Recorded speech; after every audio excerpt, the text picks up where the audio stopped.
Karen, just before we went to air, we were discussing the global corruption, the global syndicate, the bankers. Who are these people? Who are the individuals? Who are the puppet masters pulling the strings of the bankers?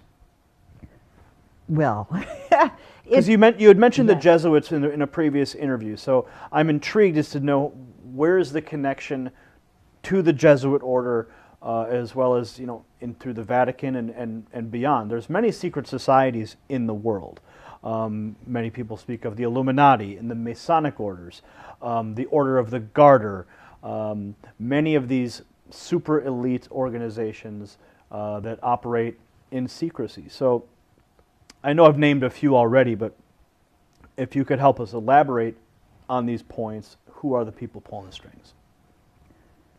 Well, do you remember when there were ghettos and you had something called a Judenrat that were the ones that would draw up the lists of the Jews that were going to get exported the next day? Do you remember how that system worked? Well, it was a little before my time, but history would dictate what happened in those ghettos. So elaborate, please. These were traitors to their people who were helping because they thought they were going to save themselves. That's maybe why they did that, but it doesn't matter what their motives were. They were doing the work against their people. Now, think of this as an elaboration on a larger scale, and what we're dealing with actually is humanity and the elite, the secret societies, the Vatican. They're traitors to humanity, because the one at the very core that's pulling the strings is a different species. They're not the human race. They're called Homo Capensis. They have been on Earth together with humanity for before this ice age. And the reason I know about this is because I was trying to help out a movie producer who couldn't get his movie. It was called The Banksters Made Off with America, Edmund Drille. And he introduced me to his network of whistleblowers.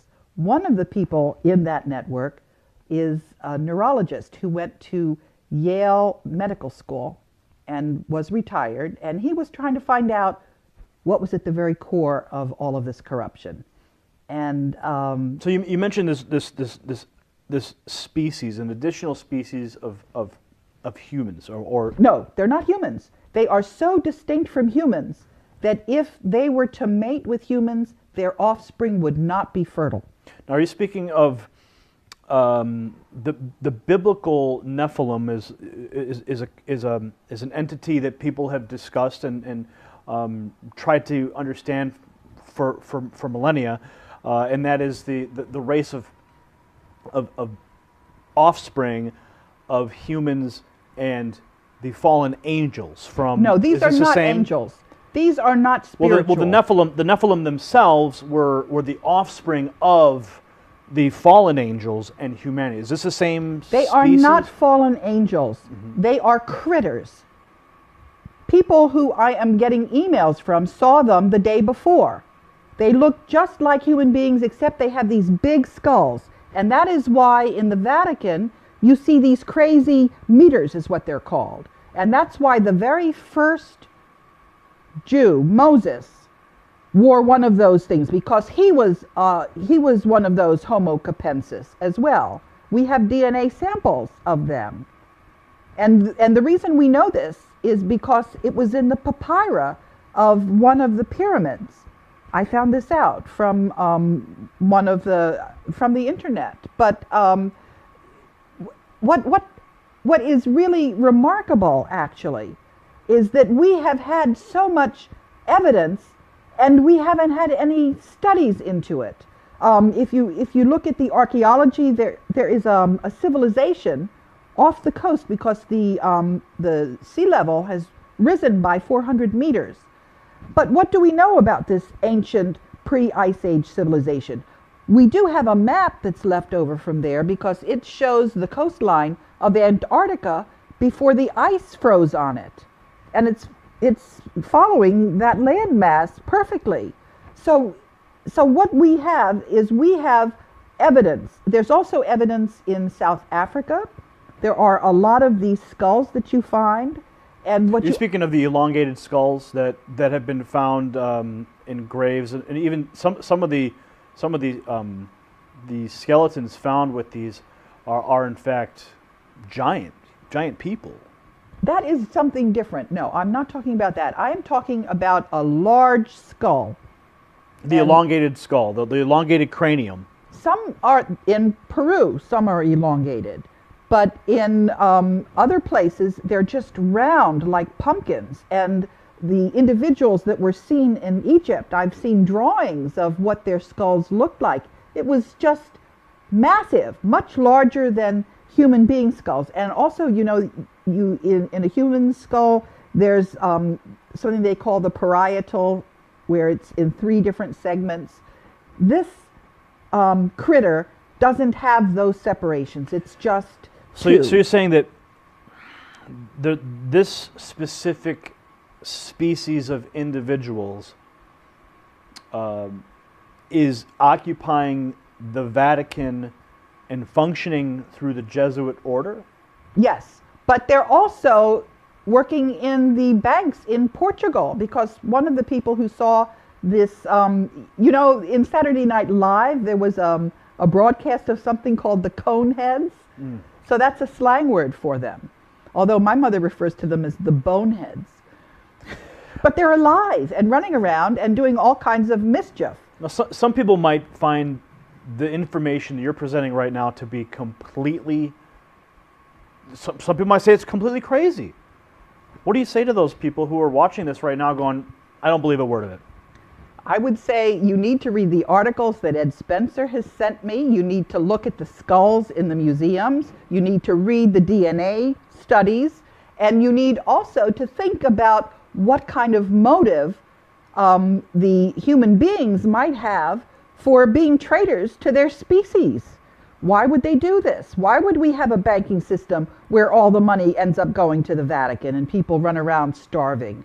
Why would we have, for example, if you look at what the actual teachings of Jesus Christ were, as opposed to when you had translations and various things happened and got put in there. And as some of the whistleblowers have been discussing this, information, articles on the Homo Capensis have disappeared from the internet. They've been taken down. And other critics who, I don't know why they're getting all the coverage they are, and they've been getting features in Wikipedia. Let me talk a little bit about Wikipedia. Sure, okay? Sure. I had an experience with Wikipedia because I got involved in trying to edit the biography on Robert Zoellick, who was the World Bank president. Mm-hmm. And I was trying to explain to people that the United States had lost the gentleman's agreement, which you could demonstrate. You could see, I couldn't get that into Wikipedia. They were clearly being controlled by this group that that is controlling all the capital markets. So do you think that these same people were preventing your Wikipedia edits? Yes, and what I'm trying to say is that this person who was attacking the information on Homo Capensis had a big, long article featuring her on Wikipedia. So I know who Wikipedia is. I know whose interests Wikipedia serves. And when somebody who's just starting out gets a big write-up, I know what that really means. So what does it mean? It means that there is manipulation of information. It means that people are given exposure and credentials that they haven't earned.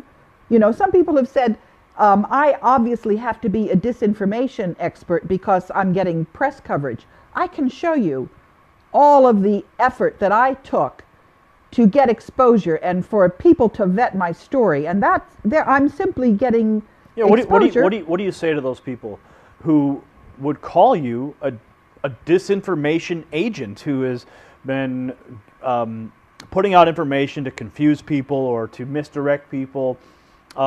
People that might even leave comments in the video section below and say, she's actually a World Bank agent provocateur. How do you address that question? what I say is that if you look at what it is, don't look at me, don't criticize me, look at what I'm saying, see if I have anything to back it up, if I have documentation for it. But one of the other criticisms I get is that I couldn't be alive. If I were for real, I wouldn't have made it this far. And the answer that I have to that is I say, I have always been working in a team of whistleblowers. If something happened to me, it was just going to blow up what I was trying to uncover, because I was talking about a cover-up of corruption. I didn't have a document, any one document I needed to reveal. I was pointing to a whole system of cover-up. I was pointing to the fact that the media was not telling the story the way it deserved to be told. They had an agenda. They had a hidden, secret agenda. As I've said, the whistleblowers are like Toto in The Wizard of Oz, pulling the curtain back. And people are now seeing the wizard, which is this corrupt group. And they're also seeing that the mainstream media is projecting onto a screen their propaganda, which is not reality. What you get in the mainstream media has a hidden secret agenda. It wouldn't be there if people whose interests are behind that cabal is what they're called. So on the internet now, anyone can publish any documents, anyone can publish any website to establish a historical record. How do we know the information that you've been receiving is actually authentic? I mean, the birth certificate of the President of the United States has been in question for so many years.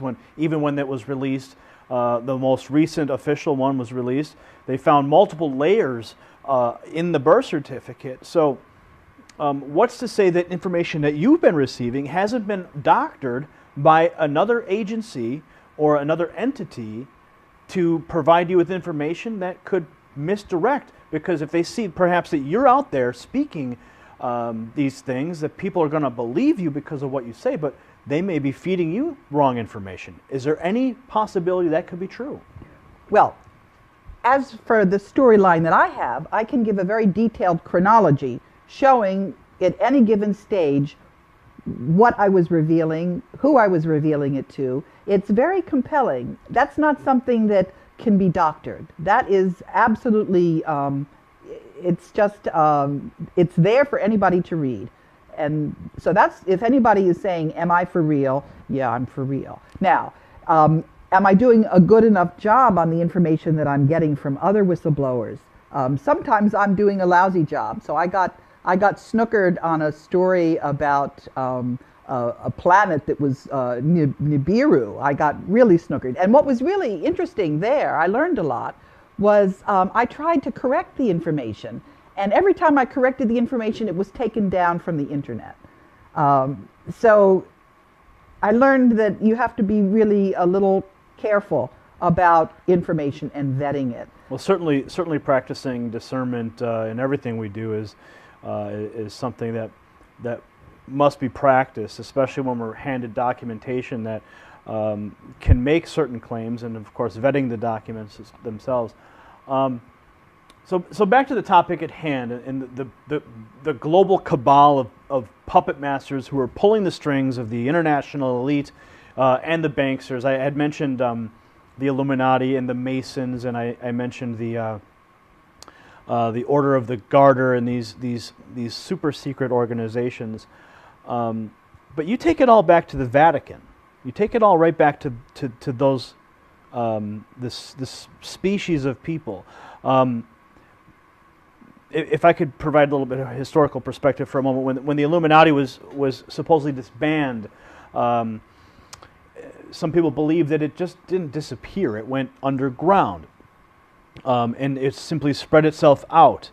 Would you say that the same is happening with this species of I would say you say they're not human, but for lack of better words, I'll say they're a species of humans. Do you think that these individuals have peppered themselves through some of these organizations as well? What I know Or is it isolated simply to the Vatican? What I know is that when you get to be a 33rd degree Mason, and the Black Pope, and also the archaeologists, they all know that Moses was Akhenaten. And if you know that, then you know that Akhenaten had this huge skull, and his daughters had this huge skull. So I'm going to presume that they probably also know that there are individuals, and they're not humans. They do not have the same kind of DNA that we do. And I can tell you what I know about them. They're very mathematical. Their average intelligence is about 150. And they do not have creativity.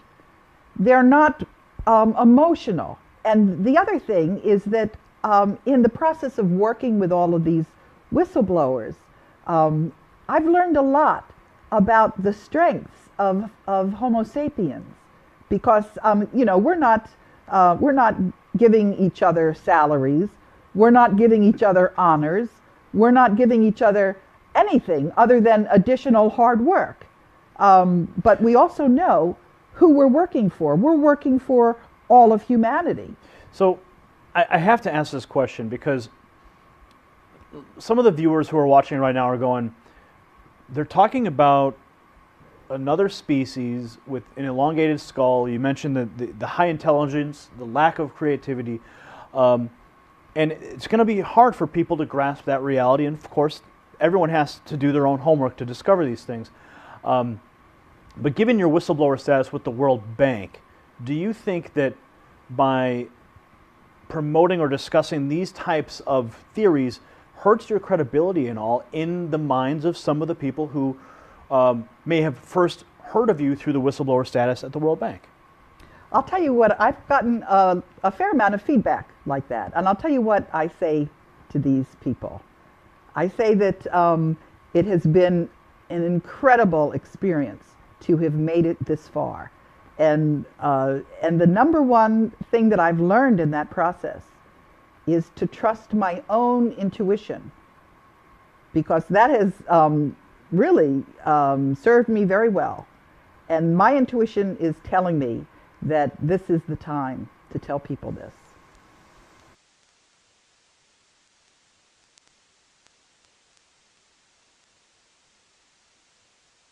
If you look at the picture of Akhenaten and his daughters, the pharaohs, they had these huge headdresses. That was to hide their large skulls. They're hominids. They're not human beings. They're very, very smart. They're not creative. They're mathematical. And they had a much stronger force in the earlier Ice Age. You know, there are a lot of museums that have skulls of these, some people call them coneheads by slang. Some people say it's more than one species. It's pretty clear that that group is not able to, they may produce offspring in mating with female humans, but that offspring is not fertile, or we would see more of these hominids. And they have been, making themselves scarce. But when Edward was giving me all this information, I shared it with a man in Portugal who went and had a meeting with a bank, and he sent us an email the next day and said that there was a big skull person with bright blue eyes at the meeting of that bank. This person, the bank had made some improper loans to his father, and so he was meeting with the bank about those improper loans. Well, interesting. That takes things in a bit of a different direction. So you're basically saying that these beings, whatever they really are then, maybe not human hominids, we've talked about elongated skulls and other oddities before on the program, so we're familiar with it in that regard. But you're basically saying that that's the power behind the throne in this case. What you have is a world in which there are secret societies and secrets, and the news and the information that ought to be public is not public. That group that I was telling you about, the Jesuits, and behind them this group called Capensis, Homo Capensis, or Coneheads, as some people call them. They were trying to steal the world's gold. So it goes back to Yamashita's gold, this whole story. No.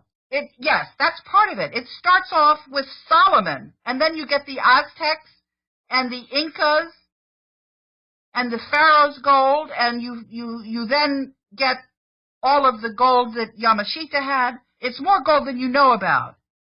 The world is incredibly wealthy.